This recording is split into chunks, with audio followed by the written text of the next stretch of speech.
जय माता दी। भक्तों, रसपान करेंगे बगलामुखी माता की कथा। व्याष्टि रूप में शत्रुओं को नष्ट करने की इच्छा रखने वाली तथा समिष्ट रूप में परमात्मा की संहार शक्ति ही बगला है। पीताम्बरा विधा के नाम से विख्यात बगलामुखी की साधना प्राय शत्रु भय से मुक्ति और वाक सिद्धि के लिए की जाती है।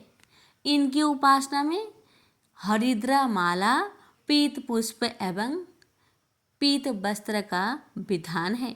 महाविद्याओं में इनका 8वां स्थान है।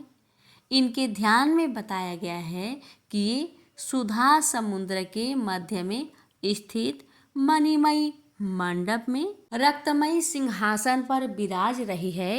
ये पीत वर्ण के वस्त्र, पीत आभूषण तथा पीले पुष्पों की ही माला धारण करती है। इनके एक हाथ में शत्रु की जिह्वा और दूसरे हाथ में मुदर है। स्वतंत्र के अनुसार भगवती बगलामुखी के प्रादुर्भाव की कथा इस प्रकार है। सतयुग में संपूर्ण जगत को नष्ट करने वाला भयंकर तूफान आया। प्राणियों के जीवन पर आए संकटों को देखकर भगवान महाविष्णु चिंतित हो गए। वे सौराष्ट्र देश में हरिद्रा सरोवर के समीप जाकर भगवती को प्रसन्न करने के लिए तप करने लगे। श्री विद्या ने उस सरोवर से बगलामुखी रूप में प्रकट होकर उन्हें दर्शन दिया तथा विध्वंसकारी तूफान का तुरंत शतमभन कर दिया। बगलामुखी महाविद्या भगवान विष्णु के तेज से युक्त होने के कारण वैष्णवी है। मंगलवार युक्त चतुर्दशी की अर्धरात्रि में इनका प्रादुर्भाव हुआ था। इस विद्या का उपयोग देवी प्रकोप की शांति, धन्य धान्य के लिए पौष्टिक कर्म एवं अभिचारिक कर्म के लिए भी होता है। यह भेद केवल प्रधानता के अभिप्राय से है, अन्यथा इनकी उपासना भोग और मोक्ष दोनों की सिद्धि के लिए की जाती है। युजवेद की काठक संहिता के अनुसार 10 दिशाओं को प्रकाशित करने वाली सुंदर स्वरूप धारिणी विष्णु पत्नी त्रिलोक जगत की ईश्वरी मानवता कही जाती है। अस्तंभ कारिणी शक्ति व्यक्त और अव्यक्त सभी पदार्थों की स्थिति का आधार पृथ्वी रूपा शक्ति है। बगला उसी अस्तंभ शक्ति की आदिशास्त्री देवी है। शक्ति रूपा बगला की स्तंभ शक्ति से धूलोक वृष्टि प्रदान करता है। उसी से आदि मंडल ठहरा हुआ है और उसी से स्वर्गलोक भी स्तंभित है। भगवान श्री कृष्ण ने भी गीता में वृष्टि भया मिद कृष्ट में कांसेन स्थितो जगत कहकर उसी शक्ति का समर्थन किया है। तंत्र में वही स्तंभ शक्ति बगलामुखी के नाम से जानी जाती है। श्री बगलामुखी को ब्रह्मशस्त्र के नाम से भी जाना जाता है। ऐहिक या परलौकिक देश अथवा समाज में दुखद अरिष्टों के दमन और शत्रुओं के शमन में बगलामुखी के समान कोई तंत्र नहीं है। चिरकाल से साधक इन्हीं महादेवी की आश्रय लेने आ रहे हैं। इनके बड़वा मुखी, जात वेद मुखी, उल्कामुखी, ज्वालामुखी तथा बृहद भानुमुखी 5 मंत्र भेद है। कुंडिका तंत्र में बगलामुखी के जप के विधान पर विशेष प्रकाश डाला गया है। मुंडमाला तंत्र में तो यहाँ तक कहा गया है कि इनकी सिद्धि के लिए नक्षत्र आदि विचार और काल शोधन की भी आवश्यकता नहीं है। बगला महाविद्या ऊर्ध्वमार्य के अनुसार ही उपायस है। इस आम्राय में शक्ति केवल पूज्य मानी जाती है, भोग नहीं। श्री कुल की सभी महाविद्याओं की उपासना गुरु के सानिध्य में रहकर सतर्कता पूर्वक सफलता की प्राप्ति होने तक करते रहना चाहिए। इसमें ब्रह्मचर्य का पालन और बाहर भीतर की पवित्रता अनिवार्य है।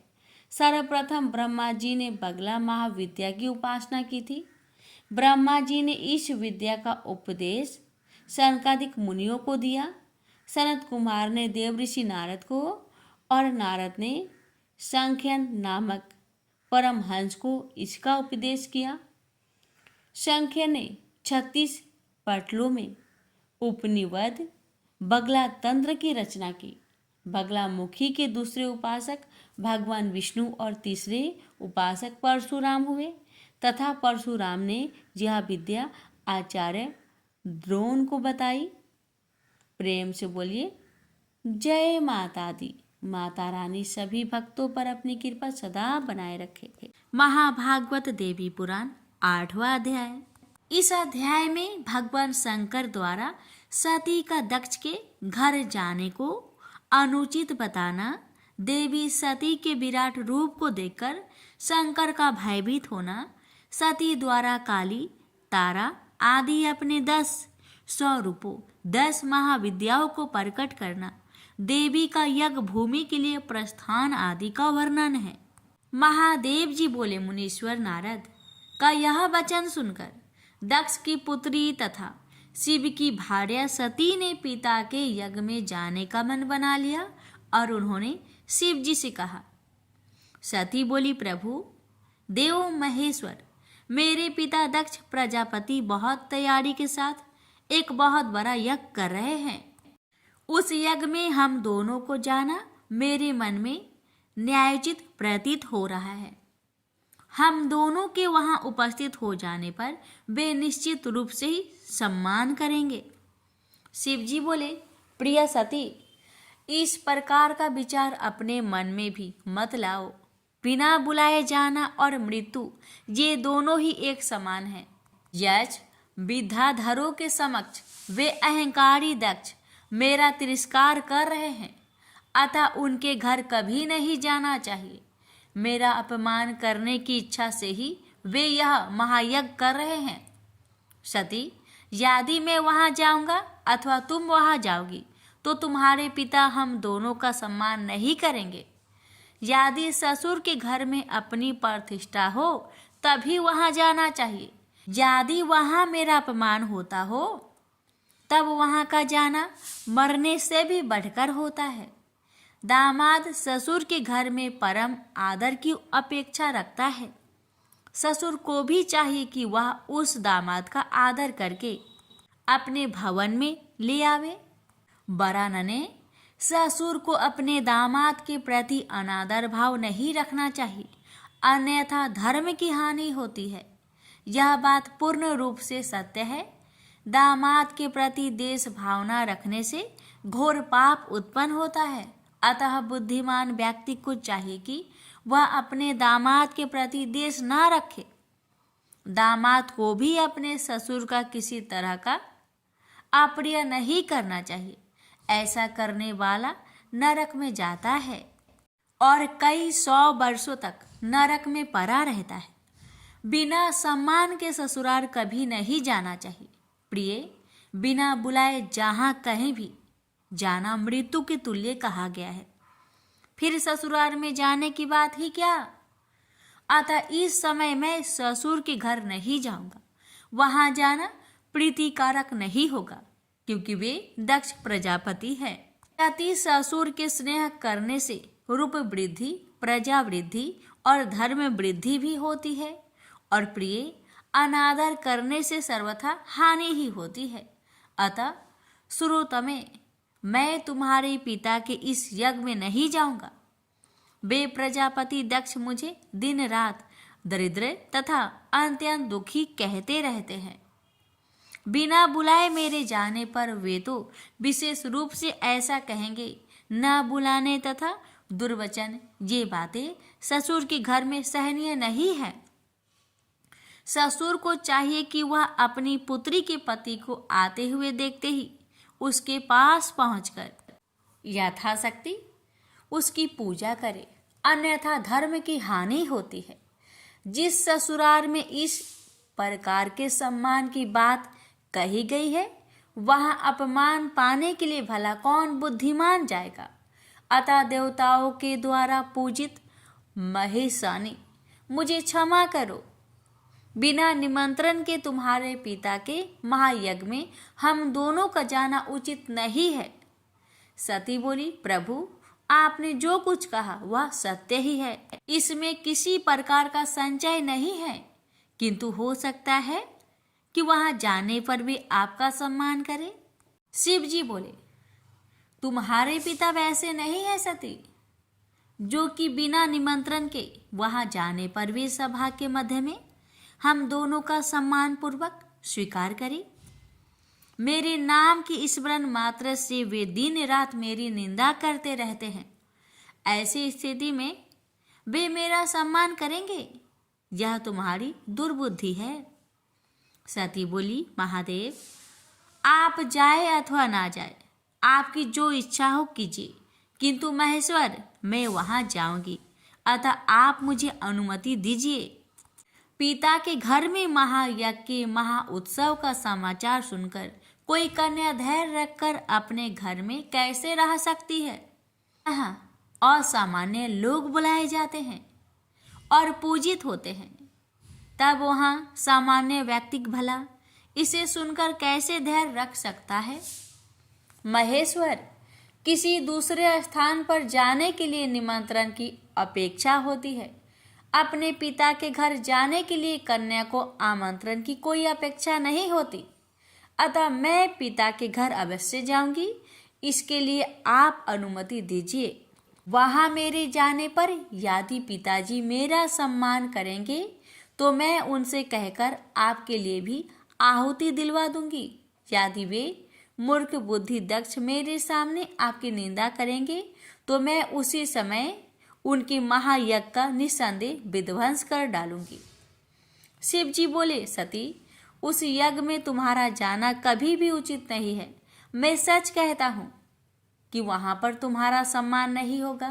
तुम्हारे पिता तुम्हारे लिए मेरी असह निंदा करेंगे, उसे सुनकर अपने प्राणों को छोड़ दोगी, उसका तुम क्या कर लोगी। सती बोली, महादेव मैं आपसे सच सच कह रही हूं कि अपने पिता के घर अवश्य ही जाऊंगी, इसके लिए आप आज्ञा दे अथवा ना दे। शिव जी बोले, सती मेरे वचनों का उल्लंघन कर तुम बार बार अपने पिता के घर जाने की बात क्यों कह रही हो। वहां जाने का प्रयोजन क्या है, इसे सही और स्पष्ट रूप से बता दो, तब मैं उसका उत्तर पुनः दूंगा। जिन दुर्मात्माओं को अनादर का भय नहीं रहता, वे ही उन स्थानों पर जाते हैं जहां अपमान की संभावना रहती है।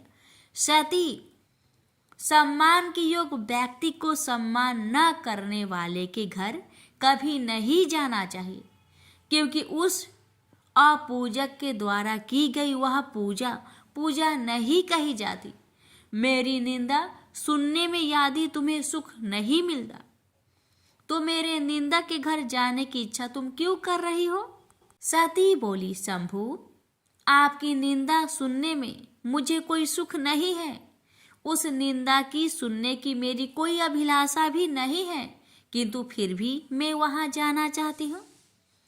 महेशान, जिस समय मेरे पिता ने केवल आपको छोड़ अन्य सभी देवताओं को बुलाकर महायज्ञ आरंभ किया, उसी समय आपका अपमान हो गया और उसे प्रजा देख भी रही है। यदि मेरे पिता दक्ष आपका अनादर करके अभिमान पूर्वक इस महायज्ञ को संपन्न कर लेते हैं तो इस पृथ्वी तल पर कोई भी मनुष्य श्रद्धा से युक्त होकर आपको आहुति नहीं देगा।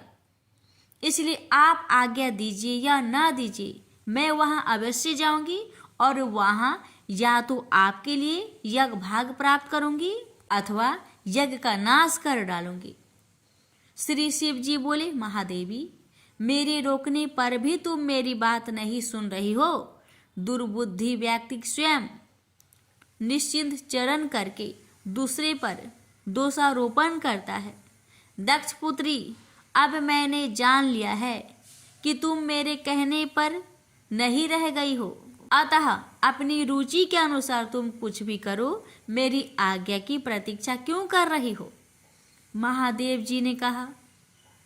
नारद, तब महेश्वर के ऐसे कहने पर क्रोध के मारे लाल लाल आंखों वाली वे दक्ष पुत्री सती क्षण भर के लिए सोचने लगी कि इन शंकर ने पहले तो मुझे पत्नी रूप में प्राप्त करने हेतु प्रार्थना की थी और फिर मुझे पा लेने के बाद अब ये मेरा अपमान कर रहे हैं, इसलिए अब मैं इन्हें अपना प्रभाव दिखाती हूँ। तदंतर उन भगवान शिव ने क्रोध से फरकते हुए होठों वाली तथा कालग्नि के समान नेत्रों वाली उन भगवती सती को देखकर अपने नेत्र बंद कर लिए। भयानक दाढ़ों से युक्त मुख वाली भगवती ने सहसा उस समय अट्ठास किया, जिसे सुनकर महादेव विमूढ़ के समान भयाक्रांत हो गए। बड़ी कठिनाई से आंखों को खोलकर उन्होंने भगवती के भयानक रूप को देखा। नारद, उनके द्वारा इस प्रकार देखे जाने पर उन भगवती ने सहसा अपने स्वर्णिक वस्त्रों का परित्याग करके वृद्ध अवस्था के समान कांति को धारण कर लिया। वे दिगंबरा थी। उनके केश पास सुशोभित हो रहे थे, जिह्वा लपलपा रही थी, उनकी 4 भुजाएं थी। उनके शरीर की ज्योति काल अग्नि के समान सुशोभित हो रही थी। रोम राशि पसीने से व्याप्त थी। अत्यंत भयंकर रूप वाली वे भयानक शब्द कर रही थी और उन्होंने मुंडमाला का आभूषण धारण कर रखा था। उगते हुए करोड़ों सूर्य के समान तेजोमयी उन्होंने अपने मस्तक पर चंद्र रेखा धारण कर रखी थी। उगते हुए सूर्य के समान आभा वाले किरीट को धारण करने से उनका ललाट दिव्यमान था।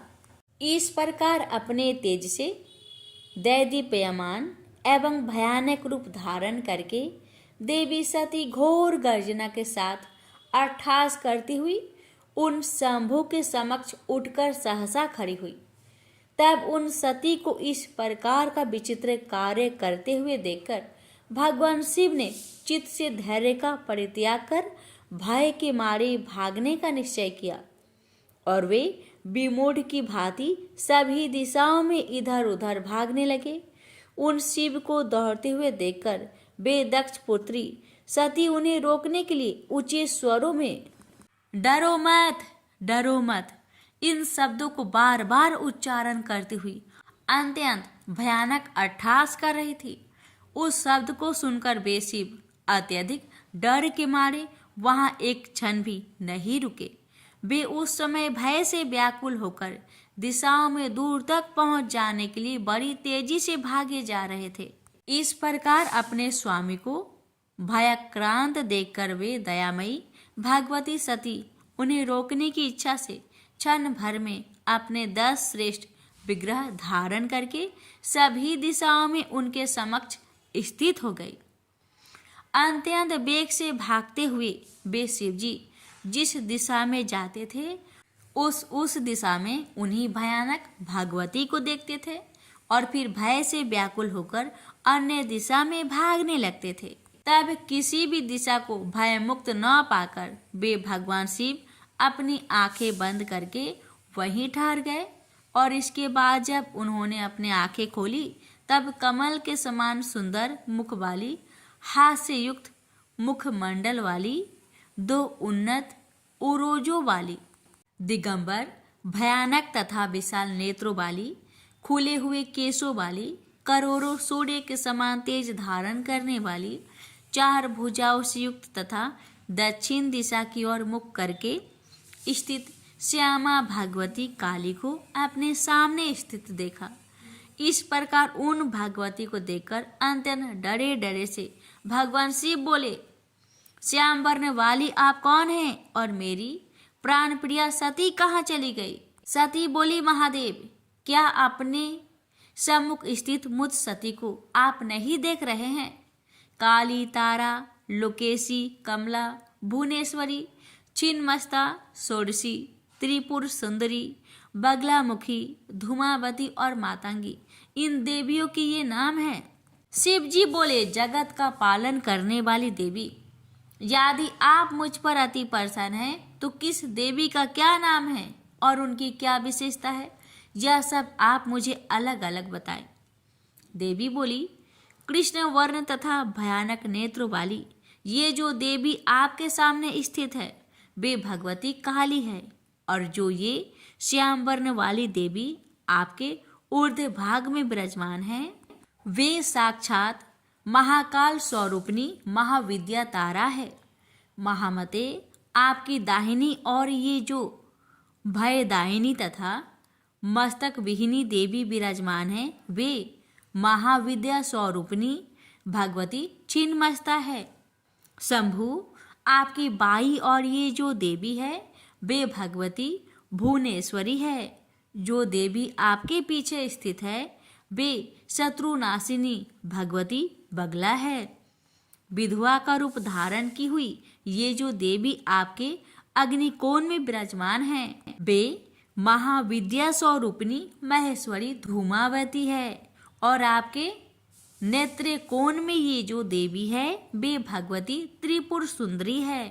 आपके बाएं कोण में जो देवी है वो मातंग कन्या महाविद्या मातंगी है, और आपके ईशान कोण में जो देवी स्थित है वे महाविद्या स्वरूपिणी महेश्वरी षोडशी है। मैं तो भयंकर रूप वाली भैरवी हूँ। शंभु, आप भय मत कीजिए, ये सभी रूप भगवती के अन्य समस्त रूपों से उत्कृष्ट हो।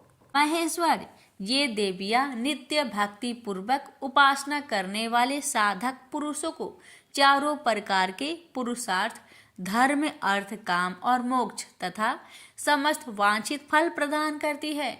इन्हीं की कृपा से मारन, उच्चाटन, शोभन, मोहन, द्रावण, वशीकरण, स्तंभ और विदेश आदि अन्य प्रकार के वांछित प्रयोग भी सिद्ध होते हैं।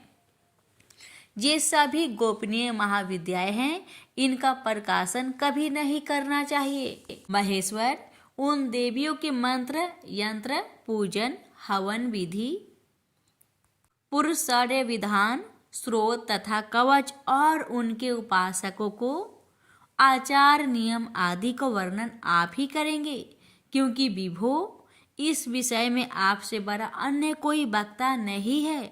आपके द्वारा दिया गया उपदेश आगम शास्त्र के नाम से लोक में प्रसिद्ध होगा। शंकर, आगम तथा वेद ये तीनों ही मेरी दो भुजाएं हैं। उन्हीं दोनों में मैंने अस्थावर जगमयी संपूर्ण जगत को धारण कर रखा है।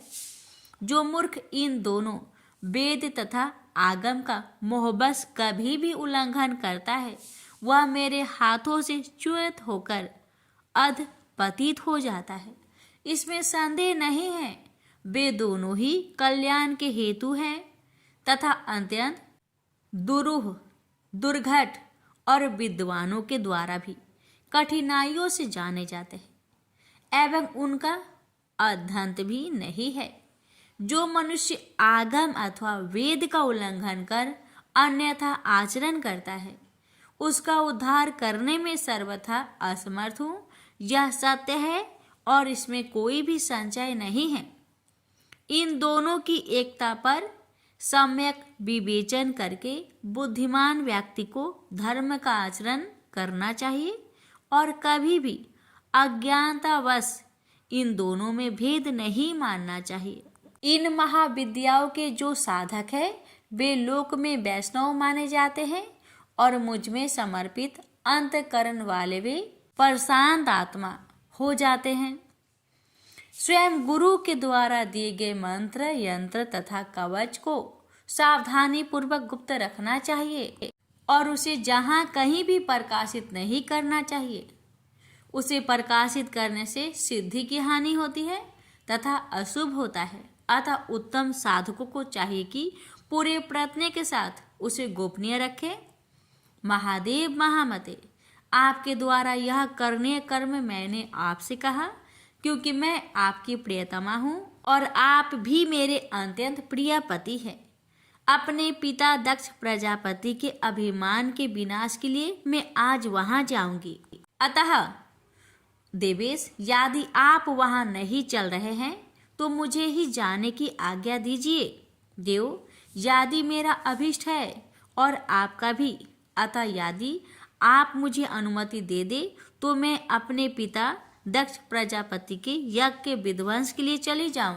महादेव जी बोले, नारद, उन भगवती का यह वचन सुनकर शिव डरे डरे से खड़े रहे और फिर उन्होंने भयानक नेत्रों वाली उन देवी काली से कहा। शिव जी बोले, मैं आपको पूर्ण परमेशानी तथा परा प्रकृति के रूप में जान गया हूँ, अतः अज्ञानवश आपको ना जानते हुए मैंने जो कुछ कहा है उसे क्षमा करें। आप आद्य हैं, परा विद्या हैं तथा सभी प्राणियों में विराजमान हैं। आप स्वतंत्र रहने वाली परमा शक्ति है, अतः कोई भी कार्य करने या ना करने के लिए आपको आदेश देने वाला कौन है? शिवे, प्रजापति दक्ष के यज्ञनाश के लिए यदि आप जाएंगी तो मेरी कौन सी शक्ति आपको रोकने में समर्थ है, और मैं भी आपको कैसे रोक सकूंगा? महेशनी, पति भाव से मैंने आपको जो भी अप्रिय वचन कहा है उसे आप क्षमा करें और आपकी जो रुचि हो वैसा करें। श्री महादेव जी बोले, नारद, तब महेश के ऐसा कहने पर थोड़ी सी मुस्कान से युक्त मुखमंडल वाली उन जगदम्बिका ने यह वचन कहा। देव महेश्वर, आप अपने समस्त प्रथम गणों के साथ यहीं रहिए और मैं अपने पिता के घर यज्ञ देखने के लिए इसी समय जा रही हूँ। नारद, महादेव से ऐसा कहकर वे भगवती तथा ऊर्ध्व दिशा में स्थित देवी तारा ये दोनों अचानक एक रूप हो गए। तदंतर अन्य 8 मूर्तियां देवियां भी सहसा अंतर्ध्यान हो गई। इसके बाद भगवान ने उन सूर्येश्वरी को जाने की इच्छुक देखकर अपने प्रथम गणों से कहा, 10,000 सिंहों से युक्त तथा रत्न जालों से सुशोभित उत्तम रथ ले जाओ। उसे सुनते ही स्वयं प्रथम गणों के अधिपति उसी क्षण तेज गति से चलने वाले 10,000 सिंहों से जुटे हुए रथ को ले आए। प्रथमाधिपति ने रत्न जाल से सुशोभित पर्वताकार चारों ओर से अनेक प्रकार के पताकाओं से अलंकृत तथा वायु वेग के समान चलने वाले 10,000 सिंहों से जुटे हुए उस रथ पर उन भागवती को स्वयं विराजमान कराया।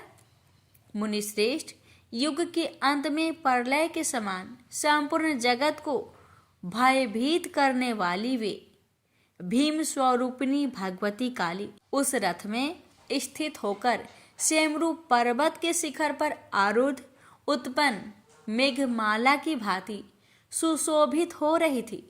तदंतर बुद्धिमान नंदी उस रथ को बड़ी तेजी से हाँकने लगे और महामते इधर वे शिव शोक तथा दुख से व्याकुल हो रुदन करने लगे। कोपाविष्ट काली को देखकर सभी प्राणी भागने लगे। सूर्य भी भयभीत होकर पृथ्वी पर गिरने से लगे। सागर विक्षुब्ध हो गए। सभी दिशाएं व्याकुल हो उठी। महान वेग से वायु बहने लगी और घोर अमंगल का संकेत देने वाले सैकड़ों उल्कापिंड सूर्य मंडल का भेदन कर पृथ्वी तल पर गिरने लगे। इस प्रकार वह रथ आधे क्षण में ही दक्ष प्रजापति के घर पहुंच गया। तब उन भगवती सती को देखते ही दक्ष के घर में स्थित सभी लोग भयभीत हो उठे। प्रेम से बोलिए जय माता दी।